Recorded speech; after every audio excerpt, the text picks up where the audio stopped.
Bien, entonces, ¿qué necesitamos directamente para con el paciente?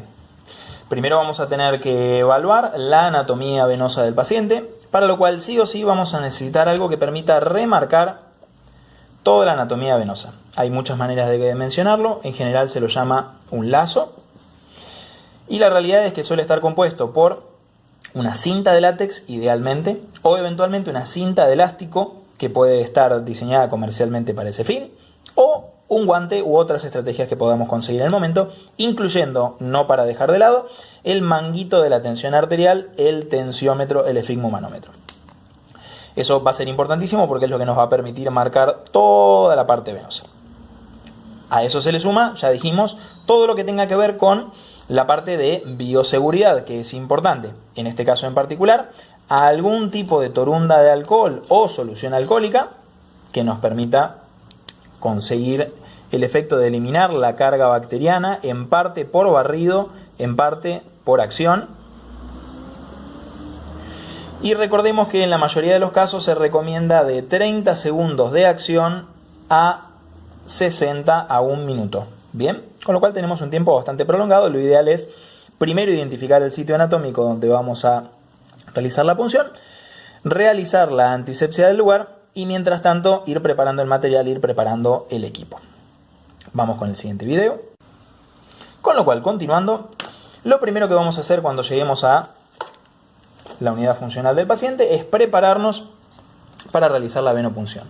Y la principal acción que vamos a realizar aquí, recordemos que tenemos un enfoque 100% de paciente, quiénes somos, qué es lo que estamos haciendo, qué es lo que vamos a hacer y por qué vamos a realizar la venopunción, cuál va a ser el efecto del fármaco o la solución que le vamos a administrar.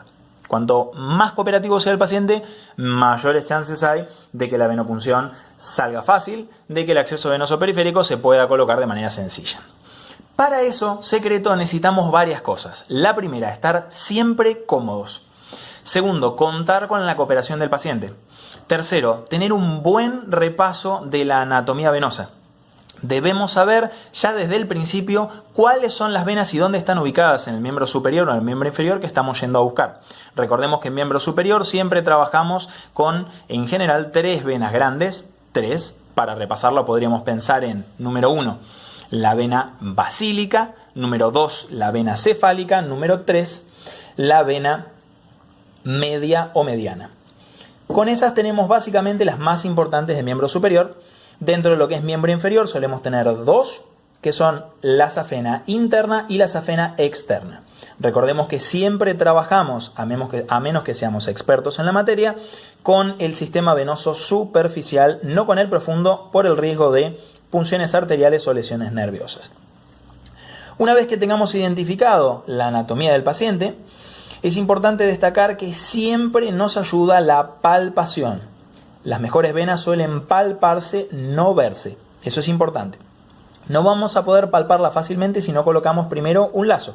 Así que le vamos a pedir al paciente que nos coopere, que se acomode y utilizando algún tipo de resistencia, ya dijimos de qué tipo podríamos pensar, vamos a realizar un nudo que cualquiera de ustedes que haya participado alguna vez en un carnaval conocerá, que es el famoso nudo de bombucha o un nudo que puede salirse fácil. En este caso lo vamos a dejar flojito, pero un nudo donde con un tirón yo automáticamente puedo conseguir que se salga para afuera. Una vez tenemos colocado el lazo, podemos utilizar varias estrategias para conseguir una palpación más efectiva. Algo importante es entender que la mayoría de las veces las venas, para poder ser visualizadas, algo que no ocurre siempre, no puede realizarse con la luz de manera perpendicular, sino que necesitan la colocación en un ángulo tangencial. Fíjense como en este caso se puede ver muchísimo mejor lo que sería la vena media o mediana. Es simplemente una cuestión de cambio de luz. Siempre tenemos que palpar por toda la extremidad, conociendo la anatomía, y asegurarnos de encontrar la vena que a la palpación más práctica nos resulte. Una vez tengamos identificado el lugar, el sitio de la punción venosa, es importante que pensemos en realizar la antisepsia. Esto ya lo hemos charlado, con lo cual, abriendo el paquetito o eventualmente utilizando el algodón con alcohol, realizaríamos un movimiento centrípeto donde vamos barriendo o simplemente una pasada y nos aseguramos de dejar de 30 a 60 segundos para que sea efectivo el antiséptico. Lo ideal sería durante todo este procedimiento o tardar poco tiempo para no generar una complicación a nivel venoso, o eventualmente liberarlo en el medio y volverlo a realizar al momento de la venopunción. Sin embargo, en este caso lo vamos a dejar colocado. Hay muchas maneras de conseguir la misma estrategia. Si yo tengo el catéter cerca, es importante entender que más cerca aún debe estar el descartador. No puedo realizar una venopunción sin un descartador cerca. Bien, eso es importante. Cuanto más cercano esté el catéter al descartador, mejor realizada está desde el punto de vista técnico. Una vez que nosotros hayamos realizado la antisepsia, debemos tomar el catéter y obviamente explicarle al paciente qué es lo que va a ocurrir, que vamos a realizar la punción. Las venas tienen una resistencia en su capa media y externa bastante importante, con lo cual la mayoría de las veces ruedan, se desplazan hacia un lado o hacia el otro. Muchas veces vamos a escuchar que en el hospital las venas bailan, se mueven, se esconden, que en realidad obedece a una cuestión de que al momento de pinchar con la punta del catéter se desplaza hacia un lado o hacia el otro. Para evitar eso debemos traccionar la piel sin de alguna manera colapsar por completo la vena, porque si no perdemos presión y al perder presión no se ingurgita. Cuando no se ingurgita no la puedo ver, no está distendida. Así que debemos traccionar solamente la piel de manera superficial para poder identificar y fijar el sitio donde vamos a realizar la punción. Con eso vamos a conseguir que el catéter pueda entrar mucho más fácil. Obviamente siempre conviene utilizar tramos lineales de vena y no tramos tortuosos, porque son más difíciles de canalizar. En otro video veremos qué hacemos con las válvulas venosas, que pueden plantear a veces una complicación. Entonces, siempre realizando esta tracción y teniendo cuidado con el catéter y con el paciente, vamos a avisar, ojo, que vamos a sacar la punta del catéter hacia afuera, con lo cual existe un riesgo de pinchazo, y vamos a colocar siempre el bisel hacia arriba. En este caso no se puede observar tan bien, pero la idea es que el bisel siempre quede colocado hacia arriba para una correcta inserción. Básicamente lo que nosotros queremos observar aquí, ahí se ve un poco mejor el bisel, es que se llene la antecámara del catéter, que es esto que tenemos aquí, con sangre al momento de introducirlo en la vena. Así que una vez más, traccionando y pidiéndole al paciente que respire profundo, lo que vamos a hacer es, con el bisel hacia arriba, introducirnos en un ángulo, dependiendo un poco de la vena que vayamos a adquirir, y hacer un empuje hacia adentro hasta que sintamos básicamente que hemos pasado la resistencia inicial. No solamente lo vamos a sentir, sino que también podemos llegar a observar, en este caso en particular, que a través de la punta del catéter conseguimos o tenemos retorno sanguíneo. Eso significa que automáticamente nosotros deberíamos desplazar el catéter levemente hacia abajo, más pegado hacia la persona, e introducirlo apenas 1 milímetro más. Con eso conseguimos asegurarnos de que la punta del catéter y la aguja estén 100% dentro de la vena. Ahora es donde viene la parte que a veces es un poco más dificultosa. Debemos asegurarnos de que sin perder control, en este momento podemos dejar todo suelto, que no hay salida del catéter al exterior. Pero lo importante va a ser el procedimiento que vamos a realizar ahora. Debemos mantener la aguja o el introductor fijo, por eso esta mano debe quedarse pegada contra la piel del paciente. En este caso obviamente es un simulador, así que hay un poco más de movimiento. Y debemos asegurarnos de que con la otra mano podamos desplazar solo el catéter intravenoso hacia el interior sin movilizar la aguja. Esta es una técnica que requiere sí o sí 2 manos. Desplazamos el catéter intravenoso hacia el interior de la aguja sin desplazar el introductor, sin mover esto.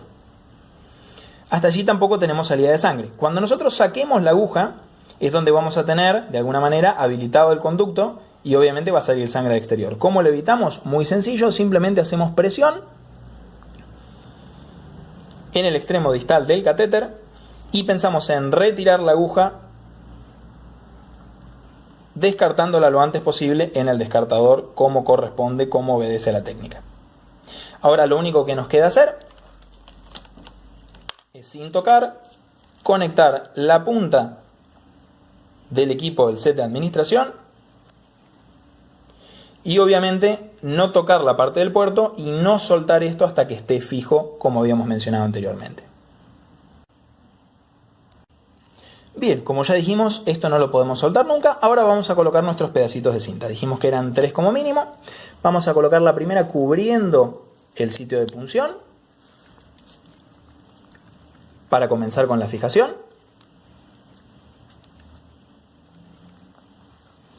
La segunda que es considerablemente más larga. Hay muchas maneras de realizar esto, obviamente depende mucho de la práctica y la experiencia de cada uno. La podemos colocar por debajo, envolviendo hacia un lado una y hacia el otro lado la otra, de manera de que esto pueda soportar la tracción en este sentido. Y por último utilizamos la tercera para fijar el resto del sistema. Podemos colocar una adicional para realizar un loop, una vueltita, y conseguir que esto quede muchísimo más cómodo y menos molesto sobre el brazo del paciente para poder conseguir un mejor movimiento, un mejor rango de desplazamiento. Lo que sí es muy importante para no fallar en la técnica es que antes de habilitar el goteo con el macro o el micro gotero, antes de habilitarlo, estemos 100% seguros de que estamos en vena. Eso lo podemos conseguir de varias formas. Podemos conseguir de alguna manera ver el retroceso, el retorno sanguíneo bajando el Baxter o el sachet de solución por debajo del nivel del brazo, o eventualmente asegurándonos de que gotea, pero para eso sí o sí, inexorablemente tenemos que retirar el lazo. Si no, lo único que vamos a conseguir es lesionar la vena por expansión y conseguir una extravasación de líquido de solución que, dependiendo de cuál sea, podría ser muy perjudicial para el paciente. Con eso tenemos completo nuestro video de acceso venoso periférico y administración de soluciones por vía endovenosa.